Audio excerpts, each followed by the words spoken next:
चालू करो बे। आपराधिक जो छवि है और उसका जो अवैध निर्माण है, अगर इन दोनों का संयोग है तो कार्रवाई स्वाभाविक है। इसी संयोग पर तो चोट की है ना सुप्रीम कोर्ट ने। आपराधिक छवि वाला जो आप एंगल लेकर आ रहे हैं सर, उसी पर मेरे ख्याल से चोट की सुप्रीम कोर्ट ने। सही पकड़े हैं। और उसी को लेकर सुप्रीम कोर्ट ने घेरा कि ये कौन अपराधी है, कौन अपराधी नहीं है, ये तो तय करने के लिए अदालतें बैठी हुई है ना सर। ये अपराधी और अवैध निर्माण मैंने का संयोग, प्रशासनिक अधिकारी और सरकार जो है वो तय नहीं करेगी। रोमाना जी कृपा करके वो मेरी तय नहीं पूरी करेगी बात सर, सरकार तो तय नहीं करेगी सर कौन अपराधी है कौन नहीं है। बात तो सही है। पहले ये है ना तय सर। कर लें। मुझे लगता है एक सेकंड सर, आलोक जी को अब आने दीजिए और आलोक जी आएंगे और उनसे भी समझते हैं कि सर एक तरफ तो अदालत जहां से ऐसा आभास हो रहा है कि ये बुलडोजर वाला न्याय ये तो देश में नहीं चलेगा, इस पर तो सुप्रीम कोर्ट रोक लगाने वाला है, लेकिन सियासत में बावजूद इसके ये बुलडोजर वाला मामला और राजनीति गरमा रही है। कैसे देखा समझा जाए आलोक जी? चलो भाई देखो अब मैं क्या करता हूँ। देखिए, जब से बुलडोजर की बात है तो बुलडोजर संस्कृति भाजपा की संस्कृति है। संसद में भी तमाम बिलों को बुलडोज कर दिया था इन्होंने। और प्रेम शुक्ला जी ने बिल्कुल ठीक कहा, जहां अन्याय होता है वहां पर न्यायालय न्याय करता है। अन्याय हो रहा था, सुप्रीम कोर्ट न्याय की तरफ बढ़ रहा है। ये बड़ी अच्छी बात कही है। अन्याय कौन कर रहा था? भाजपा की अहंकारी सरकार कर रही थी। नोटिस आते थे तो वो भी संयोग नहीं प्रयोग थे कि किस तरह से अपराधी है उसका धर्म देखो, फिर उसकी जमीन ढूंढो, फिर उसका मकान ढूंढो कहाँ पर है, फिर उसको रातों रात नोटिस दे दो, अगले दिन गिरा दो, फिर थोड़े दिन के बाद उसी मुद्दे के ऊपर वोट मांग लो। अरे सुधरो रे अभी तो। ये बुलडोजर संस्कृति अनैतिक थी, गैर कानूनी थी, गैर मानवीय थी, बुद्धिहीन राजनीति की परिचायक थी और इलेक्शन लड़ने का एक हथियार हो गई थी। इससे आगे कुछ नहीं था। सरकार को कोई न्याय से, किसी अपराधी से, किसी से कोई लेना देना नहीं था।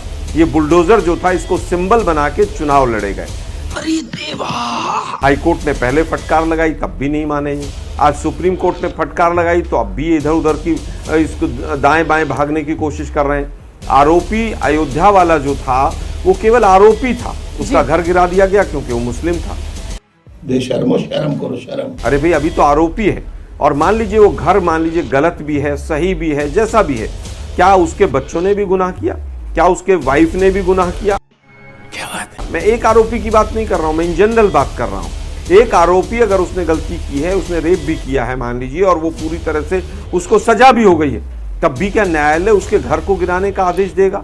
इतने दिनों में क्या एक भी आदेश किसी न्यायालय ने किसी घर को गिराने का इसलिए दिया कि ये व्यक्ति आरोपी था या ये व्यक्ति सजा हो गई इसलिए अब इसका घर गिरा दो?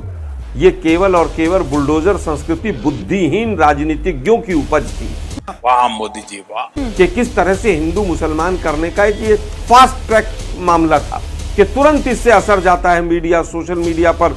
एक मुसलमान का घर गिर गया, अब्दुल टाइट हो गया, अब तो बस हमें हिंदुओं की वोट मिल जाएगी। कंसोलिडेशन और पोलराइजेशन का ये टूल बन गया था। सुप्रीम कोर्ट ने, धन्यवाद सुप्रीम कोर्ट का कि उसने गाइडलाइंस और ऑब्जर्वेशंस की बात की है। बीजेपी को तो सर झुका के माफी मांगनी चाहिए कि आप लोग जो रोज नए नए पैंतरे अपनाते हैं, आप न्यायालय में कुछ बोलते हैं, आप बाहर आकर वोट मांगते हैं तो कुछ और बोलते हैं,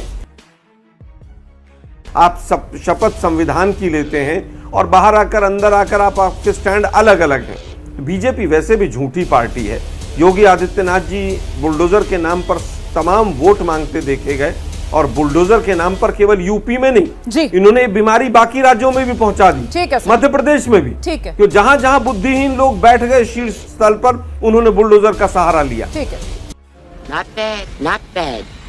Now you. देखिए, पहले मैं आलोक शर्मा जी का जवाब देना चाहता हूँ। उन्होंने कहा कि बुलडोजर राजनीति वो करता है जिसके पास बुद्धि नहीं होती है। उन्होंने मान लिया बुद्धि के सागर श्री राहुल गांधी हैं और श्रीमती इंदिरा गांधी बुद्धिहीन थी, क्योंकि इंदिरा गांधी के कार्यकाल में पहली बार बुलडोजर, इस देश की राजनीति में बुलडोजर का चित्र आया था। अबे साले।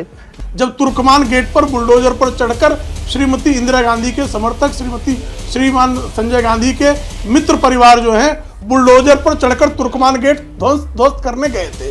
तो ये मान रहे हैं कि इंदिरा गांधी बुद्धिहीन थी, राहुल गांधी बुद्धि के सागर हैं। ये इनका ये तर्क है। बोलने दे। मैंने आपको 1993 का एशियाड होटल का प्रकरण बताया और ऐसे आप चाहें तो 100-150 प्रकरण सिर्फ मुंबई शहर के बता दूंगा, जहां पर वैध निर्माणों को सिर्फ कांग्रेस के लोगों ने इसलिए तुड़वा दिया कि उनकी दुश्मनी थी। 100 बताऊंगा। हम मालूम है तेरे बाप को मत सिखा, चल। और उसमें से 90-100 मामले में अदालती आदेश हुए और उनको फिर पुनर्निर्माण करके देना पड़ा। ये मेरे पास रिकॉर्ड है। मैं ऐसे बिल्कुल आप बता रहे हैं ना कि बुलडोजर का इतिहास रहा है, बदले की कार्रवाई में इस्तेमाल हुआ है बुलडोजर। लेकिन अब 1983 जिसका आप जिक्र कर रहे हैं, अब तो हम 2023-24 में पहुंच गए हैं ना सर। तो अभी क्या हो रहा है? अभी जो बुलडोजर पर सियासत गरमाई हुई है, यहाँ पर भी बुलडोजर मतलब बदला। Good question. उसी पे आ रहा हूँ रोमाना जी। देखिए वो अवैध नहीं, मैं बदला नहीं, यहाँ पर तो अपराधियों पे और अतिक्रमणकारियों पे हो रहा है। ये तो जो है शरीफों के यहाँ बुलडोजर चला रहे थे। अच्छा, ये अंतर बता रहा हूं मैं। ये जो बुद्धि के सागर कांग्रेसी हैं, जो सुप्रीम कोर्ट सर्टिफाइड झूठे हैं, चुप कर बे कुत्ते।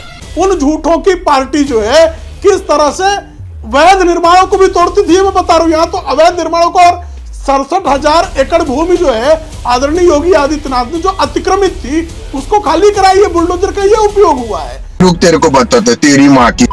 गरीब की भूमि को छुड़ाना सरकार का काम है। सरकारी जमीन को छुड़ाकर और सरकारी खाते में उसको जोड़ना ये भी सरकार का काम है। लेकिन जो मकान एक रेपिस्ट का सरकारी भूमि पर पिछले 10 साल से बना है, 20 साल से बना है, वो जब रेप कर देता है या उसके ऊपर रेप के आरोप लग जाते हैं, तभी सरकार को पता चलता है कि सरकारी जमीन पर बैठा है। You are a good question. उससे पहले सरकार को नहीं पता चलता है। मोदी जी के तो द्रोण भी बड़े चलते रहते हैं। मैं फिर कहूंगा कि पूरी तरह से ये जो पूरा मामला है ये राजनीति और विद्वेष से भरा हुआ है और ये बुद्धिहीन राजनीति का परिचायक है। ये हुई ना बात कि बिल्कुल दिमाग मत लगाइए, हिंदू मुसलमान करना है, किसी भी एक्सटेंट तक चले जाइए। आरोप जब लगता है रेपिस्ट के ऊपर तो क्या वो आरोप सिद्ध हो गया है? ठीक है। बहुत आरोप बाद में बरी हो जाते हैं लोग। आप उसके मकान को गिरा देंगे, सर्दी में गर्मी में उसकी बुजुर्ग माँ, उसके बच्चे कहाँ जाएंगे? यही नहीं, अभी और सुनिए। अभी मैं बताता हूं कि बड़ौदा में एक विश्वामित्री नदी है, उसके ऊपर तमाम जगह बीजेपी के लोगों ने एंक्रोचमेंट किया, जिसकी वजह से पूरा बड़ौदा शहर, बड़ौदा के लोग कह रहे हैं कि पूरा शहर पानी में डूबा हुआ है। किस किस के यहाँ बुलडोजर चलवाएंगे? जरा चलवाइए सरकारी जमीनों पर, वहां पर पूरी तरह से एंक्रोचमेंट है, नदी के किनारे तक चलवाइए ना एक बार। नहीं चलवाएंगे। अरे बाप रे, ये तो धोती खोल रहा है। क्योंकि वहां करने से वो, क्योंकि हिंदू लोग हैं, बीजेपी के लोग हैं, हिंदू मुस्लिम नहीं होगा, इसलिए नहीं चलेगा। ये पूरी तरह से ये विद्वेषपूर्ण कार्रवाई थी और डबल स्टैंड है। अब तो एक्सपोज हो गए बीजेपी वाले। सुप्रीम कोर्ट में, कोर्ट में जाके कुछ कहते हैं, सड़कों पर कुछ कहते हैं, समझ रहे हो?